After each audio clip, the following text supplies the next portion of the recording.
Hello everybody, it's me again, Chris from Pro-Am, for our usual Friday afternoon chat. On the premise of doing things different as we always do, this week instead of talking about the product, I'm going to talk about boxing as such, amateur and professional. Some of my pet hates and some things I really love, and remember, it's my opinion really, so I might not agree with a lot of people and people might not agree with me, so take it as you like. Anyhow, first of all we'll start with amateur boxing. Now I've been an amateur coach for 30 plus years. Since I started, my old coach decided it was time for me to be a coach and he mentored me. He was a really top class coach. He produced champions at every level multiple times. He was brilliant. Very old school. Mr. John Chisnall, his name was. God rest his soul. He was a brilliant man for the community, and what he did for some of the world's best fighters is unbelievable. And I tried to follow in his footsteps. I taught boxing and how to get fit and technique exactly the same way he did, or as close to as I could possibly do. He sent me on a level 1 course and the level 2 course, and eventually he sent me on a level 3 course, which I passed. I don't know anybody that's ever failed one, to be fair. But we produced some really good kids at the time. We had 3 top kids who were teenagers from like 12 to 16. They were all very close in age. We had Stephen Birch, who ended up being multiple national amateur champion. He turned professional with me. He runs his own gym now, JC's, hopefully following in the same path that we taught originally. And it's named after John Chisnall. We were very successful with Stephen, and then we had Gary Davis. Now he won national titles and was a top amateur, and he did box for England a couple of times against Denmark and Russia, I think, as a schools rep, and he turned professional again with us, and he ended up being British bantamweight champion, so he did okay, he got alright. And then the third one, who was the smallest of the lot, believe it or not, was Martin Murray. Martin won everything the same as the rest of them. As a kid, he was a schoolboy champion at first, then he won the National Elite Championships. After I'd moved on to training professionals when Martin had, but he still came to train with my professionals and sparred with them. And then obviously he went on, he had a really good professional career. So they all had a very good grounding, and everything was done in a certain official way. Now, in the last few years, things have obviously had to be changed with time, with government grants going into amateur boxing. They get hundreds and thousands and maybe millions of pounds, I don't know, I'm not privy to it. But it all seems to go to pay people to run the national associations. It doesn't filter down to grassroots boxing. That's still those coaches and people who run amateur boxing at that level, they do for the love of the sport. They give up 7 days a week, every day of the year.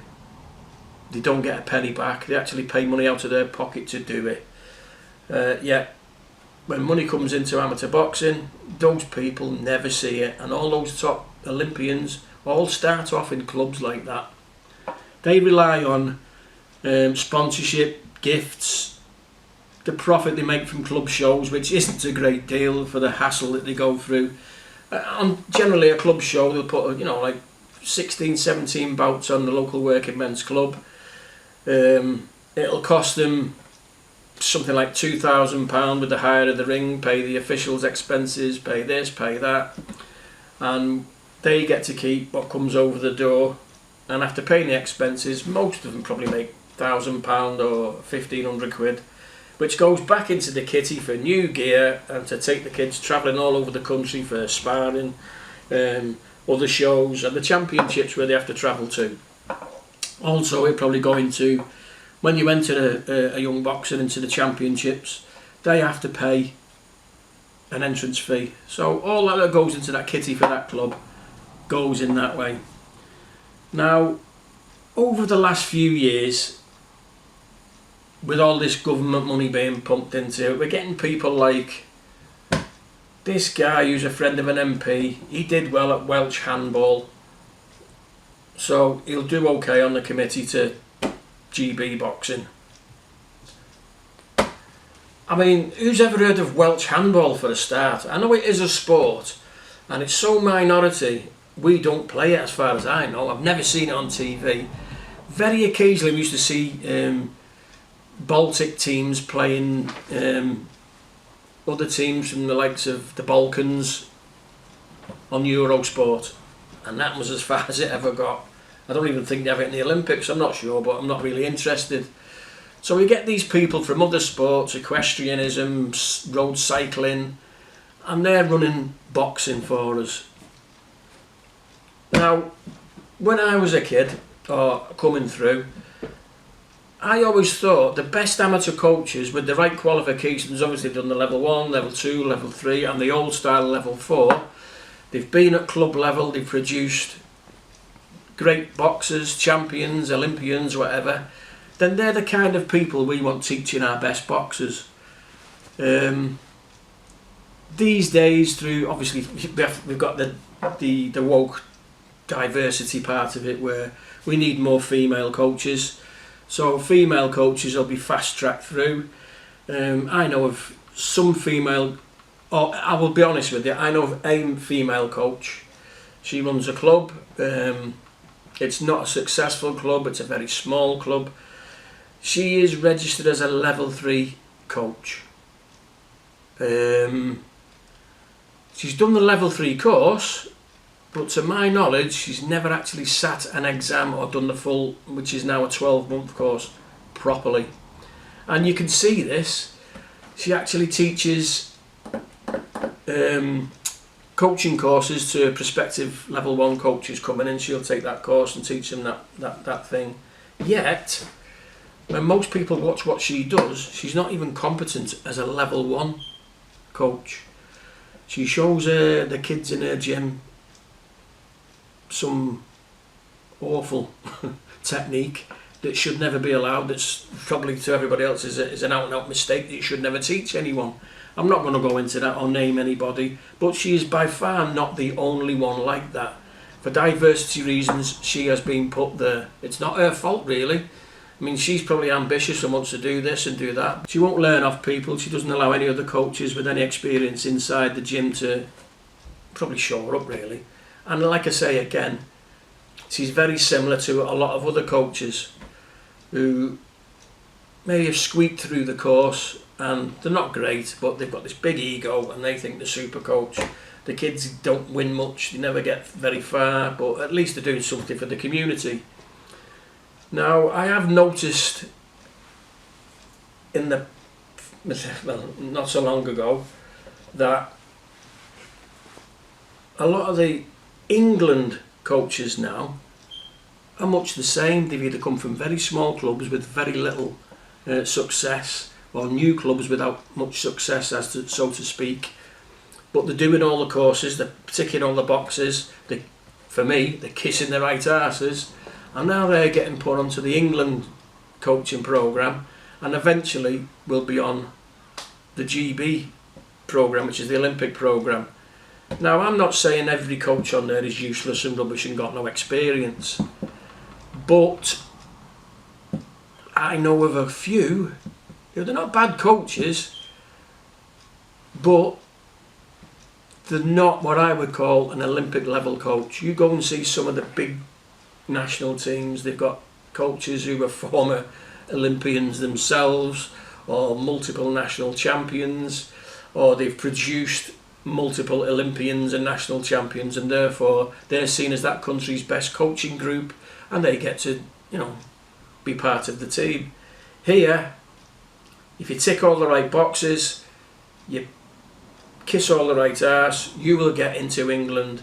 A lot of them have not physically competed as boxers. I'm not saying you have to be an ex-boxer to be a great coach, far from it. Some brilliant boxers I know are just average coaches, and that's the way it is. And I do know some really top coaches who've never boxed. But you need that experience mixed in there, don't you? If you're going to have 2 coaches who have never boxed and have come through the program way rather than the hands-on experience way, you're going to need 2 or 3 at least with that hands-on experience to help them through. But I feel at Sheffield, the thing is at the minute, if your face doesn't fit, or if you have more experience or know more than the current coaches, they do not want to be shown up, so you will not get in there. The way things are run at the minute, to do your level 3 course, your division puts you forward, I think. Each division gets 3 opportunities, 3 names to put forward. You may get 5 or 6 coaches in your division want to go on it. They'll tend to pick the ones that aren't as experienced. They don't tend to, from what I've seen, ex-championship level boxers do not get picked unless there's nobody else. For that reason, because the people who's ahead of them have not got their experience and are afraid of being shown up. So that's that one. Before I finish with the amateurs, we've all got the Olympics on at the minute, which ratifies some of the things I've been saying. I've never heard of any of the coaches that are on the England thing at the minute, and I've been doing it, like I say, I've been an amateur coach 30 years. I am no longer an amateur coach, by the way.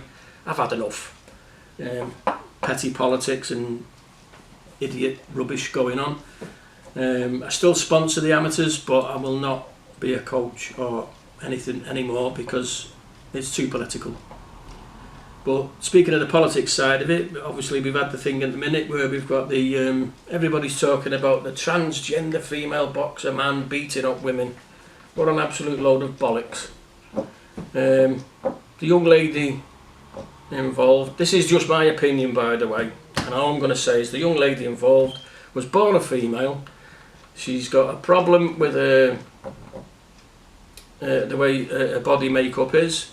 She produces a little bit more testosterone, and she's got an XY deficiency, very similar to the young lady who was a South African sprinter for the last few Olympic Games, because she had this problem. She kept failing the tests and blah blah blah. And some people are saying she's a man, and she's not.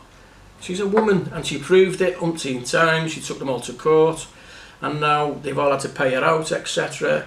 And I think the Olympic Committee are terrified of going through that again with the boxer, so they've allowed this the Algerian lady to go in. And I don't know,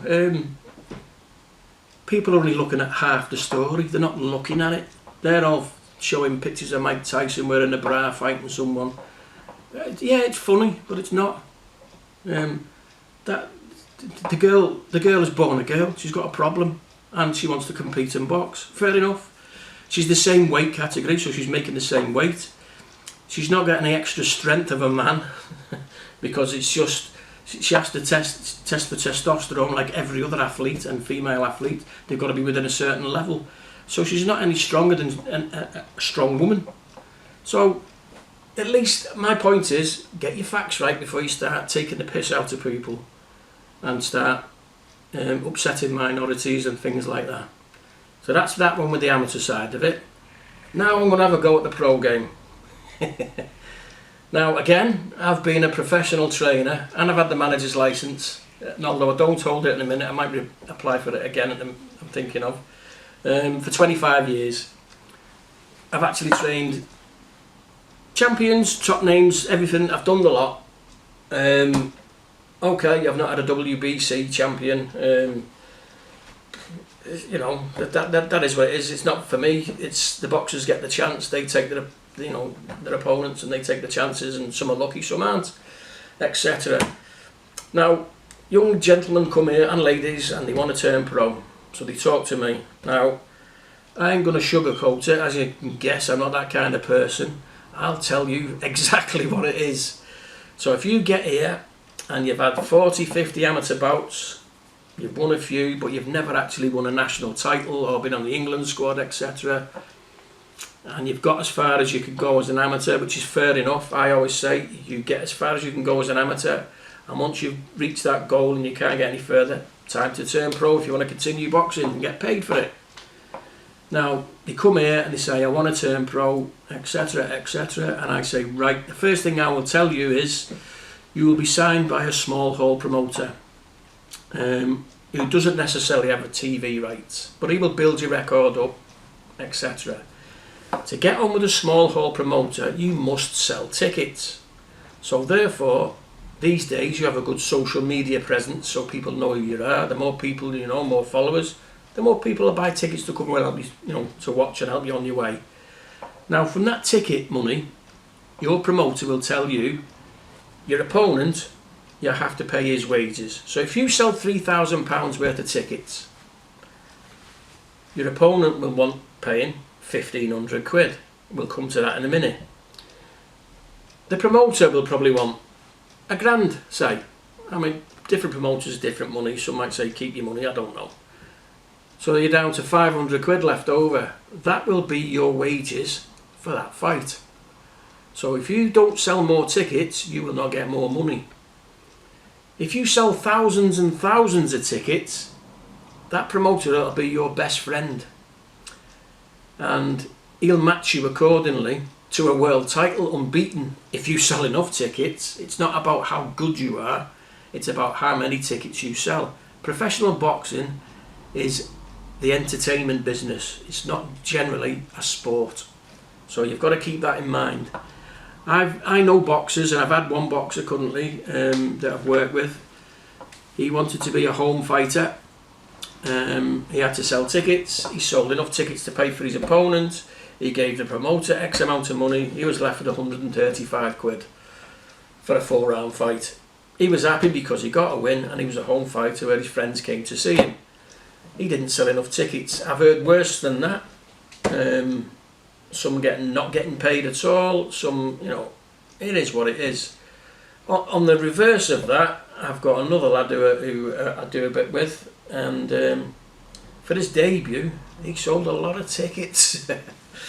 And by that I mean a lot of tickets. By the time he'd paid the opponent, paid the promoter £1,000, he had about £3,500 left in his pocket, and that is brilliant for your pro debut, especially for a fighter who didn't have a big amateur pedigree behind him. He'd had a handful of fights as a kid, decided to turn pro after settling down with a family, and he was still young enough to get on with it. I think he went up to 6 unbeaten before he had to step up to a bigger level. But he does it and he enjoys it. So it shows you what you can do if you sell tickets. The other way, if you have got a good name as an amateur champion and things like that, the bigger promoters, like Matchroom, Boxer, etc., who have like the big TV backing and all that, they'll give you the deal where you still have to sell tickets, but you will get X amount for the fight and 2% of your ticket sales. And the more rounds you do, as you learn, you keep getting on and improving, you'll get more money. That's the way it used to be, and before ticket sales, etc. And that's that. But you have to be a big name, a big ticket seller, to get to that kind of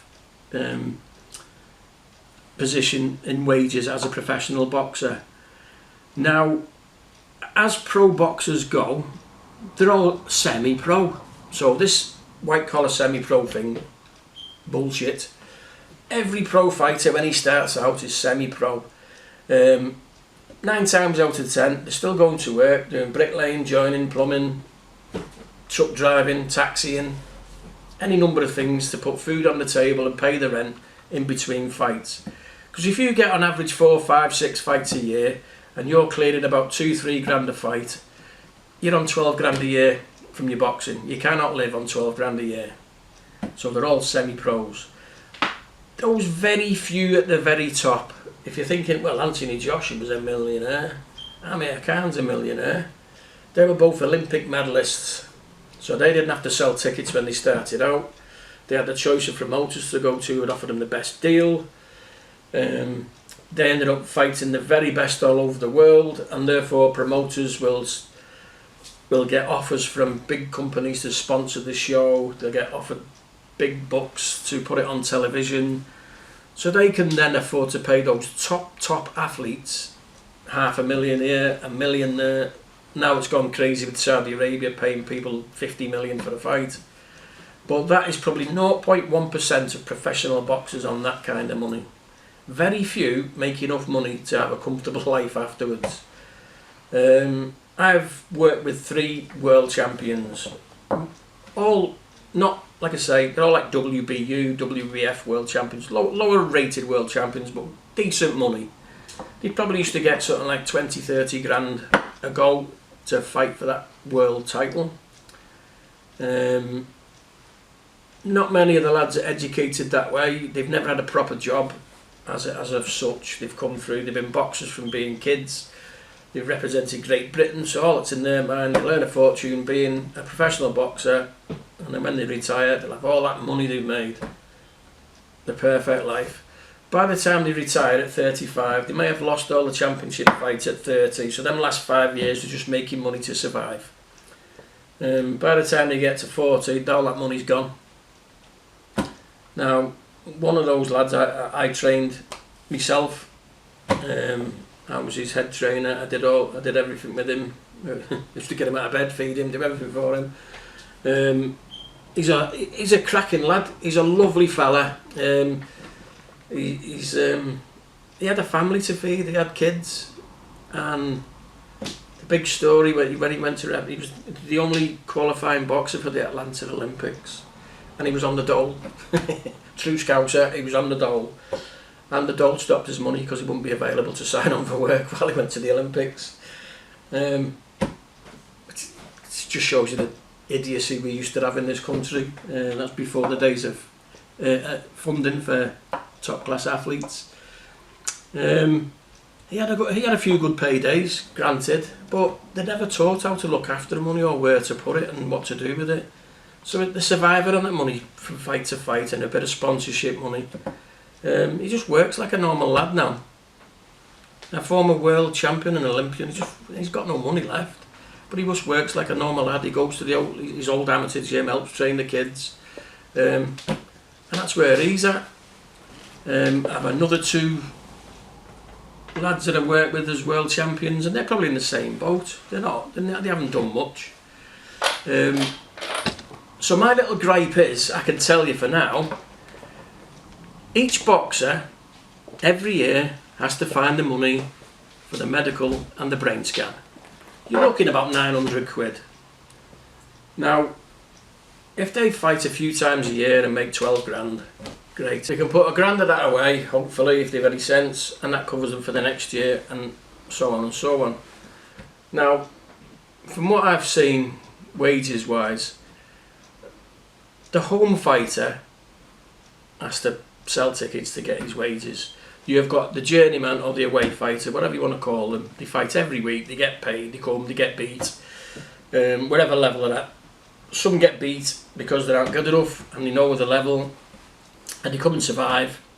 Some are good at boxing lads at under 10 fights, teaching them the ropes, but anybody over 10 fights will be far too good for them, too experienced, and beat them on points that way. As long as they don't get stopped. If you get stopped, you've got like a 28-day suspension or worse if it's a bad knockout. They can box every week and earn money that way.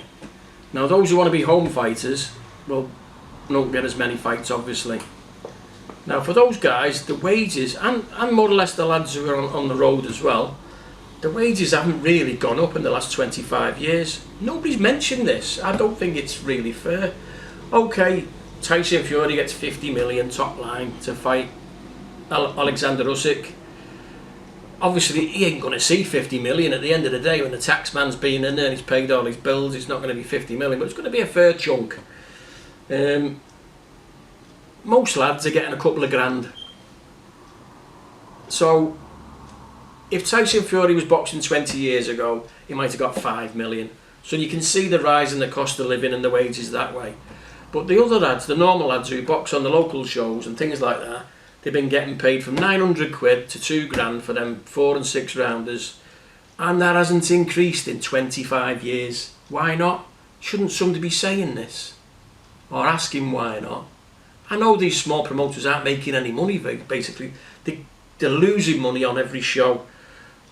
So why can't our boxers earn a good living from it. That's what everybody should be getting.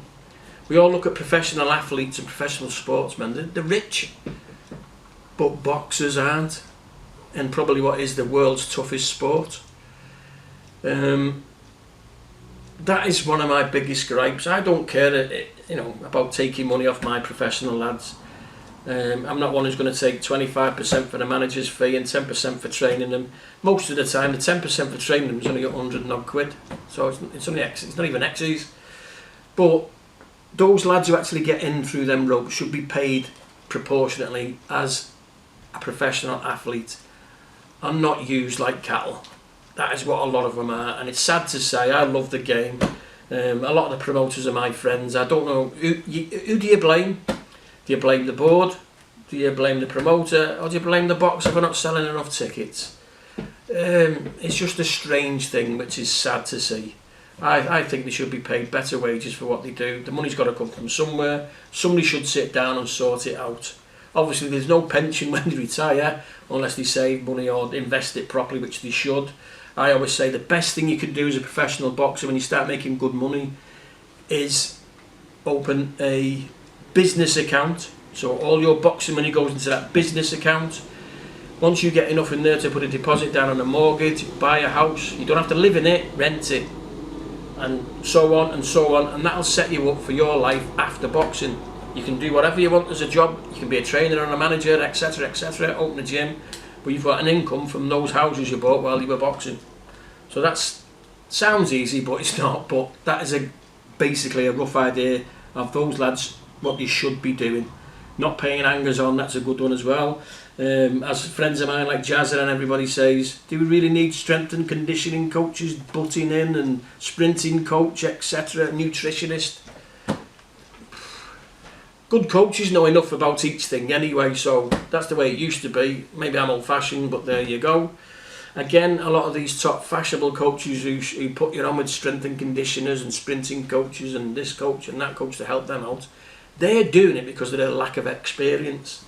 A lot of these so-called fashionable coaches at the minute where all the champions go, again, they've no experience in amateur or professional boxing, and the PTs basically who wanna be super coach on the telly, eventually they get found out and they get fired off. But in the meantime, good coaches are going unused. A lot of our top fighters go looking to America for coaches. Why? Andre Ward was the last American gold medalist in the Olympics. We've got just as many top world-class fighters as America has, and they've got a bigger population per head boxing. So that does not tell you we've got better coaching systems here. So why would you go and do that? That's another little bugbear of mine as well. I could go on forever about things in the pro game that annoy me. But everybody who works in a certain business will have things where they can have a gripe and a moan about. But I think our game, boxing, it's being dragged into the 21st century with digital streaming. We don't have to be on television, we can watch it online and on YouTube like this. Why not pay the lads proportionately and make sure everybody gets paid? The other gripe I will have before I go, as I've said before, as a coach, I had a good amateur career until injury stopped me boxing, and that's why my old coach said get on the coaching course and use that experience, etc. I did my level 1, level 2, level 3. So I've got a good grounding. Alongside that top coach, we pulled champions through, and I learned as much as I can. I still learn as a pro coach. When I first started training the pros and got my pro licence, all I did was have an interview and 10 daft questions, and I was given my pro licence. But they knew what I'd done as an amateur coach and as a boxer, so they understood I knew the sport. Now, before I started being Mr. Top Coach in the corner, in charge of everything, I spent about 18 months with a good quality professional trainer. His name's Colin Moorcroft. He doesn't train boxers anymore. He was a very good trainer, and I learnt so much from Colin, with high quality boxers that he brought to the gym for us to train. It was like an apprenticeship. I'd already done my amateur apprenticeship coaching, and now I was doing my professional apprenticeship, which I appreciated no end. I got to work with some brilliant fighters with Colin, and we got to be in some big shows, and I learnt an awful lot of how things were run. And while I was with Colin, he introduced me to other people like Denny Mancini, who taught me about the cuts and the bandages and etc. He was like God in them days of cuts and bandages. And then when I started taking my own boxers under my wing and taking them out training with other professionals, I'd go to like Brian Hughes' gym, take them all up there for a day, bit of sparring, bit of groundwork, etc. And I'd learn from other gods in boxing like Brian Hughes, God rest him. Same with any of the old Jim Evans, any of those old school top pro trainers. I would pick their brains and learn from them. All these new fellas now, we go on a course. I had to do a refresher course after 25 years and do the professional boxing motor control course. For 2 days, I learned absolutely sod all. I knew more than, not being big-headed, but the chaps in charge, I knew a lot more than them, and they actually said that anyway. And I looked around at other people on the coaching on the trainers course, and they were just PTs. A few amateur coaches who were doing the... Yeah, fair enough, they've been level 2, level 3 amateur coach for 10 years. Why not have a go at the pro game? Expand your knowledge. I don't mind that at all. The problem we have at the minute is a lot of these new amateur coaches who run amateur clubs are now doing the professional course solely for keeping those kids coming through to turn professional and stay with them, which is not exactly a good thing, because once they get that badge they think they're God and they know everything. Sorry, but you don't, mate. Learn from somebody with experience first. So there's me couple of little gripes. A lot of people will disagree with me, a lot of people won't like what I've said, but it's from the heart, it's exactly what I meant to say. I could have gone on for a lot longer. I hope you've liked this one this week. It's very different to usual. We're just waiting for deliveries of new stuff to come in so I can show you all my new designs and new ideas and new stuff that you haven't seen before. So please like, subscribe, tick the bloody box, do all that stuff, pass me on to your friends. We need thousands of supporters on this so I can keep going and tormenting everybody and upsetting people as well, no doubt. Good luck, and I'll see you next week.